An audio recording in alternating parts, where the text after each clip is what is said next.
بسم الله الرحمن الرحيم. اللهم صل وسلم وبارك على سيدنا محمد. عاملين ايه حبايبي؟ يلا كده نسمي الله ونصلي على الرسول ونبدأ الفيديو الجميل ده مع بعض النهاردة. هو ان احنا النهاردة بقى عملنا اسهل واحلى حلويات ممكن تعمليها في رمضان. سهلة وبسيطة جدا ومش مكلفة. لفة قلاش بس تعملي بها العظمة والجمال ده.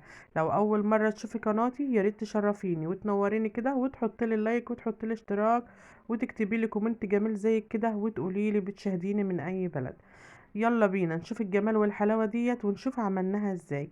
كده بقى بعد ما قلبناها على الطبق هي بتطلع معاكي بكل سهولة. هنقطعها بقى ايه بالسكينة بتاعتنا كده، نطلع منها حتة نشوفها. بس كانت طعمها تحفة ولذيذة جدا وجميلة جدا. سهلة وبسيطة بس عشان القلاش ماسك في بعضه، وانا كنت عاملاها من بدري. ايه، قطعت الحتة بصعوبة شوية بس طالعة تحفة. طرية وجميلة وتحفة حلوة قوي. لو اول مرة تشوفي قناتي ياريت تشرفيني وتنوريني كده وتحطيلي اللايك وتحطيلي اشتراك وتقولي لي انت بتشاهديني من اي بلد. ويلا بينا نشوف ايه الحلاوة والجمال اللي احنا عملناه ده.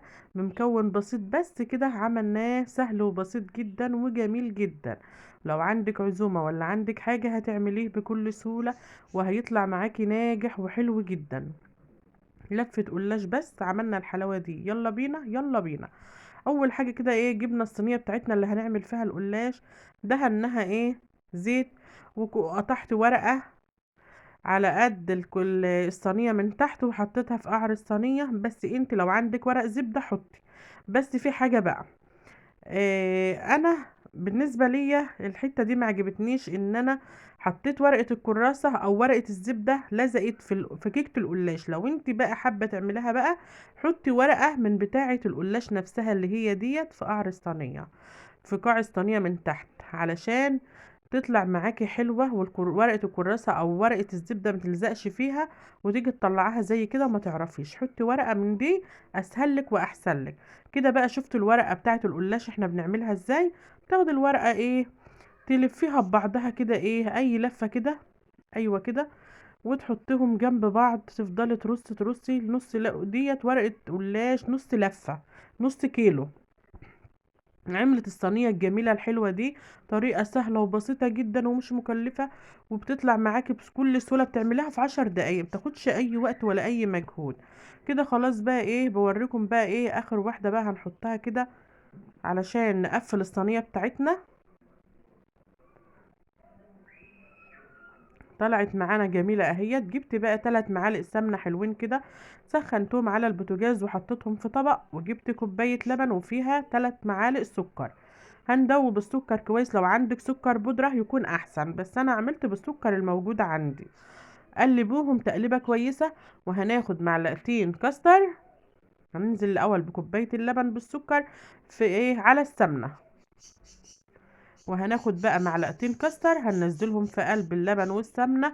وهنقلبهم تقليبة كويسة.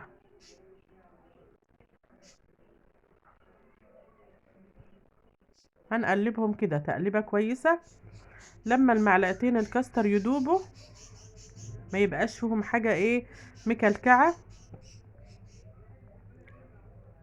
كده. عائشة كانت حطت لي المعلقة التانية.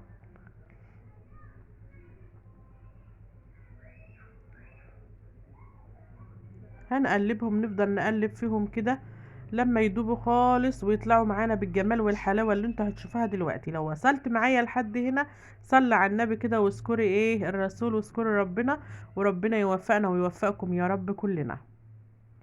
كده خلاص النشا بتاعنا داب في قلب اللبن.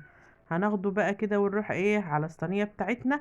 اول حاجة هنجيب السكينة بتاعتنا ونعمل فتحات بسيطة كده علشان لما نفضي الكاستر باللبن بالسمنة يدخل في قلب القلاش من جوه ويطلع مقرمش معانا وجميل. السمنة تملاه والكاستر ويبقى كأنه ايه محشي من جوه كده. نغذيه كده ايه فتحات بسيطة كده على قد ما تقدري، كله كده بنفس الطريقة دي.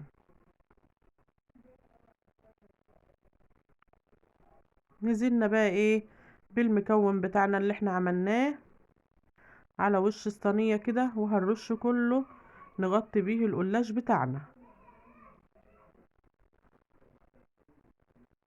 الطريقة سهلة خالص وبسيطة خالص وهتعجبك بإذن الله، وهتجربيها وهتحلفي بيها، طعمها وشكلها تحفة. لو عندك عيد ميلاد وحابة تعمليها، هتعمليها لبنتك او لابنك، هتشرفك وهتبقى جميلة. كده بقى ايه، جبنا العسل بتاعنا اللي احنا عاملينه مع بعض قبل كده، كوباية ونص سكر على كوباية مية، عصرة ليمونة، كيس فانيليا، وهننزل بيهم على صينية القلاش بعد ما طلعت من الفرن. طلعت بالجمال والحلاوة ديت. يا رب الفيديو يعجبكم ويكون حلو كده ويعجبكم. كده خلاص الصينية طلعت، خدت 10 دقايق بالظبط في الفرن. بس ما تبقيش تعلي عليها النار علشان ما تتحرقش منك. جبنا بقى ايه، رشة جوز الهند كده ورشناها عليها. عندك اي مكسرات، سوداني، عين جمل، فستق، اي حاجة حابة تحطها عليها حطيها.